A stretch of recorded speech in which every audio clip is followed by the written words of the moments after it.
Hey guys, welcome to episode 5 of the Trelos Tips podcast. I'm your host, Nick Homeloan, and today I've got some exciting news. We have our first guest here on the podcast, Nick from Perceptiv Media. Why don't you introduce yourself to the listeners? Well, I'm Nick. It's a bit like that. I know. I'm one of the owners of Perceptiv Media, Nice. co-founder, and we'll talk a little bit about SEO and how it can work for people in your industry, and maybe some of the work we've done together. Absolutely. 2 Nicks in the room. That's It's different. dangerous combination. But I guess today I really wanted to sort of delve into a bit about yourself. Tell us about Perceptiv, where you started, and where you're at today. Because obviously, we've been working together for almost 6 months now. I've seen a huge uptake. So I'd like to get your thoughts, I guess, on how SEO works. Because for me, it's way over my head. It can get very complicated. Right. Yeah. Well, I'm only in the industry for 12 months now, so it's still pretty new to me. Yeah. Rochelle, the founder, she's my mentor, so I'm learning from her. But to keep it really simple, you build a website, you've got it. How are people going to find you? Right. Yeah. It's not just people don't just come to you. You can't just build a website and expect to get traffic and sales. It's like having a corner store in the middle of the desert. How are people going to find you? That's right. Yeah. I've always been in sales. Rochelle's been in marketing for a long time, and we've worked together before. We knew we wanted to do something together, and it just happened. I was in Bali. Rochelle called me. She goes, "I've quit my full-time job. Are you ready to come and make this work with me?" So that's how Perceptiv started. Yeah, I love that. I think, when it's meant to be, or like when it happens like that, I feel like it's really, I don't know, a good sign. Yeah. It's like the universe sort of pointing you into one way. That's awesome. Yeah. I guess, for everyone listening here, we want to sort of understand when it comes to SEO and when it comes to, ranking in Google, how important is that, I guess, to a business? Yeah. Well, I feel like it's really important.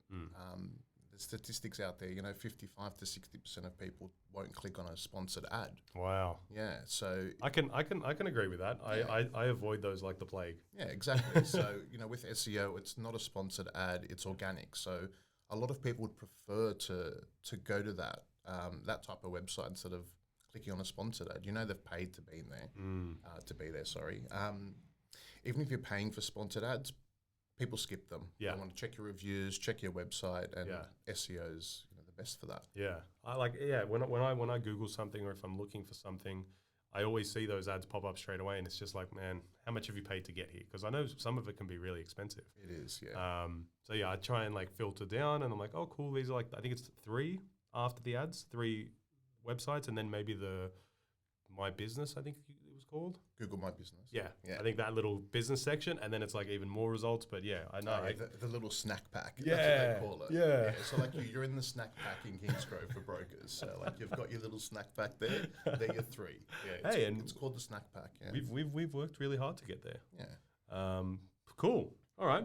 I guess in terms of keywords, when you're trying to find or you're trying to hit certain keywords, what are some strategies that businesses can sort of look at to decide to get into that top market? What are your tips, I guess? Content. Right. Content is key. You have the right keywords on your website. Blogging's another good alternative as well. Do people still read blogs, or is it just for rankings?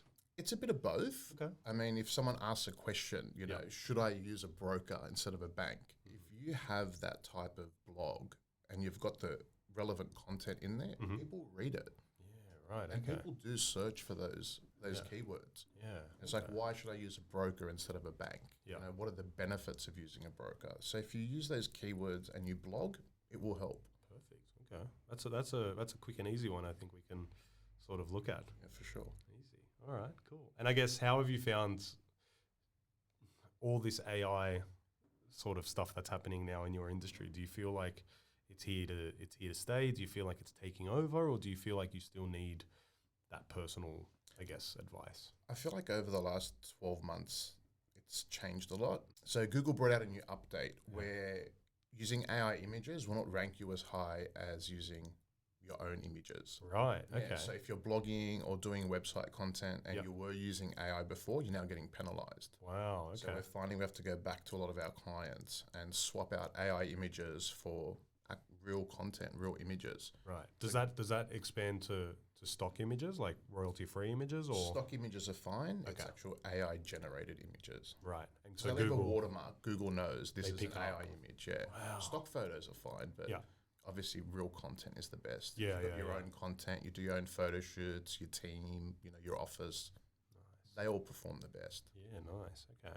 So what about for you? For someone that was quite skeptical with SEO and online marketing, how do you find the process? Yeah. Look, to be honest, initially I was a bit overwhelmed, I think might be a good response. I think that's a good response. There's just so much to consider, and I think for someone like myself running a finance business, that's my main focus. So having you guys on board to keep up to date with these updates like that AI photo, I think we have to change some of the photos on our website. Like just keeping up to date with that stuff for me is impossible. I don't have the capacity, and I feel like a lot of businesses fall under that category of I'm great at what I do, and I'm not here to, be the best at everything. It's like, cool, focus on your niche, focus on what you do best, and then look at outsourcing these sort of tasks. Because I've found the service from you guys like crazy, like always responsive. Rochelle, sometimes I bug her at, almost midnight, and I'm getting responses, and I'm like, oh, you should be asleep. Like, That's what you don't need to reply till the morning. Yeah. But yeah, no, honestly, I've really enjoyed the process, and it's been awesome, like going through the monthly reports and seeing the rankings like continue to go higher and higher. Hopefully we get a good one this month as well. Keep on growing. But yeah, I've loved the process. It's a slow burn. SEO takes its time. It's not Oh, like yeah. you're going to put a month or 2 months or 3 months into it and expect results. Yeah, But if you look every month and you see that needle moving, yeah, that's what makes people happy, yeah, as you know. yeah. Yeah. You definitely need that patience, because I've been watching just some stuff online like YouTube and stuff. Buying followers or buying traffic, I guess, to your website, and if it does pass through Google's AI security check and you sort of see a bit of traction instantly, it's not going to be there forever. Like it's sort of a spike and then it drops, which will probably even negatively impact your business moving forward, I'd imagine, right? Yeah. I've stumbled across some accounts online like Instagram and even LinkedIn, thousands of followers, and then all their posts have only got, 10, 15 likes. So it's like, is it the content, or is it just the follower base isn't engaging with your content?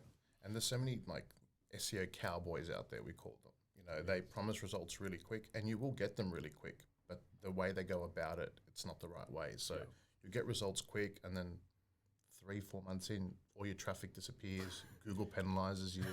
So with us, we're transparent. So look, it's going to take 6 to 12 months, but we're going to do it the right way. Yeah. So you build that authority and that trust with Google, and then it's long term. It's not short term. Well, that's right. Yeah, I think you need to be in the game long term. Like there's no quick fix. There's no instant gratification, I guess. Exactly. Cool. And with a space like yours, it's very competitive.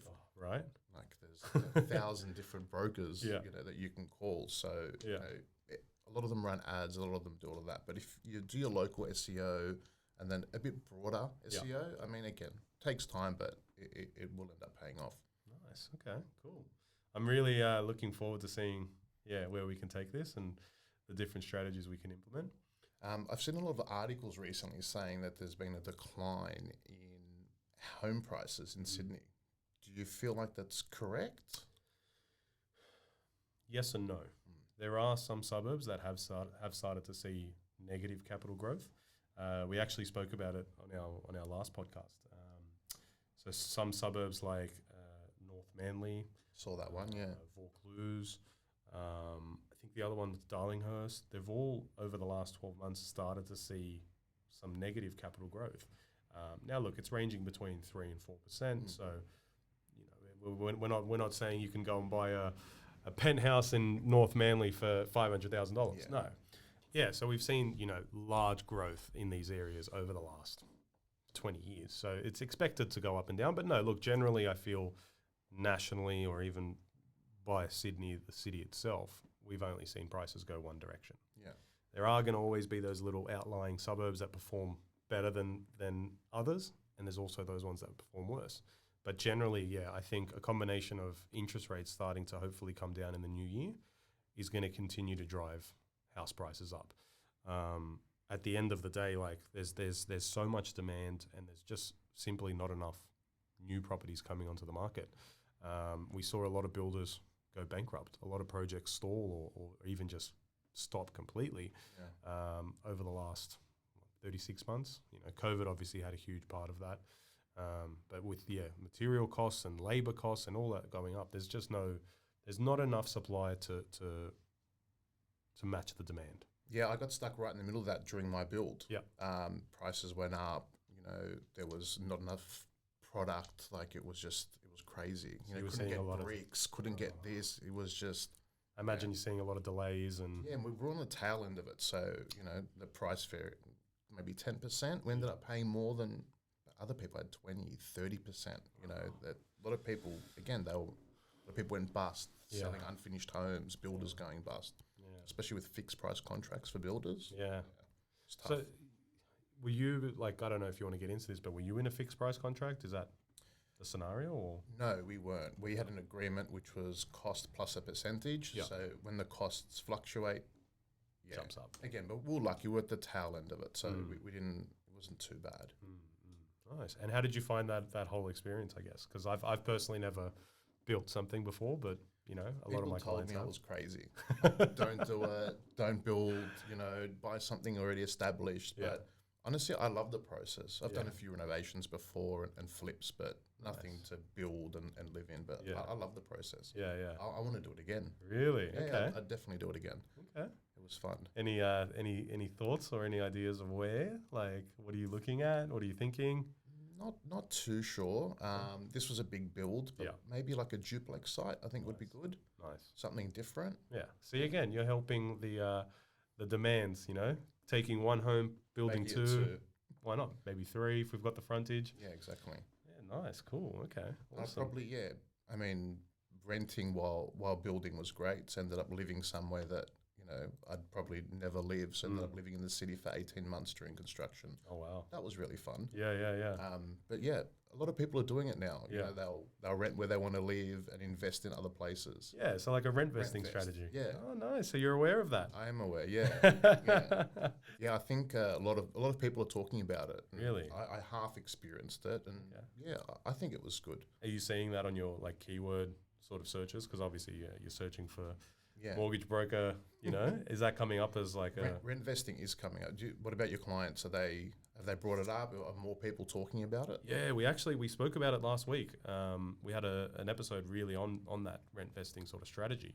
And look, don't get me wrong, it's not for everybody, but I think like you said yourself, you had that build coming up. You took advantage of living where you wanted to, like renting where you wanted to live during the build, and obviously now you've moved out of there. But yeah, we had a whole topic on it last week. A lot more people. I think it is becoming more popular. A lot of people are asking about it. You know, what does it mean? What are some of the benefits? Like, what are the disadvantages? I feel like online, especially, they sell the benefits, and that's it. They sort of just say, yeah, you can live here, and you can do this, and you can do that. But a lot of people like to go into the disadvantages. So I think it's important to have all aspects of the situation, I guess, to compare, right? Yeah. The biggest one I get is a lot of first home buyers. They sort of come to me and they're like, yeah, Nick, I want to rent vest, I want to buy this and that. And then, they say, oh, but I want to have the first home guarantee and I want to, have my stamp duty waived. But you can't have everything. Well, you can't do both, right? It's like one or the other. So it's like in that situation, usually, we'll sort of look at utilizing those government schemes first because you only get one shot at it, right? Utilize that first. 12 months down the track, you can then implement that rent vesting strategy of, I'll rent this property out now and then go rent somewhere else and continue to buy. But, when you do it that way, it's like you may not necessarily be purchasing a property that you want to live in and you have to live in that property for the first 12 months, right? So it's like, am I going to live an hour or two away from work for an hour because that's what I can afford? So, look, there's definitely a lot more interest in that space. I think it's a generational thing as well. Like our parents, their age, like buy a house, Yeah. move into it, pay off the mortgage. What if you're stuck with that mortgage for 30 years? I know. It's like, do I rent somewhere, Yeah. build my portfolio? Yeah. Like they call it, rent money's dead money, but I don't know. I don't think it's like that anymore. I don't either. I Yeah. really don't. I feel like you're right. A lot of younger people now are more open to that idea. And, I think there's more education in the space. There's more content. There's more blogs. There's more podcasts that talk about these sort of scenarios. And yeah, I love discussing it. Like my passion is like, let's get you in here. Let's get the whiteboard out. Let's start, What is it going to look like if we do this? If we did this instead, like how does that look like in 5 years? That's one of my passions. It's just trying, I feel like, to portray or to get that message across is Trying to educate. difficult. Yeah, it's hard. It's hard. But, maybe we'll think of something, maybe an app or something like. Love that. This has been such a good chat, and I really hope we can have you on here again because we've just uncovered a lot of the little secrets that I think we can, take advantage. Yeah, we've only scratched the surface. Oh, just a little bit, right? So, yeah, look, thank you for coming on today. Really appreciate it. If any of the listeners out there want to sort of get more information, how can they reach out to you? Follow us on Instagram, Perceptiv Media, or even to our website. Happy to help. Happy to have a chat. Perfect. All right, guys, that was episode 5. Thank you, Nick. Anytime. We'll see you soon.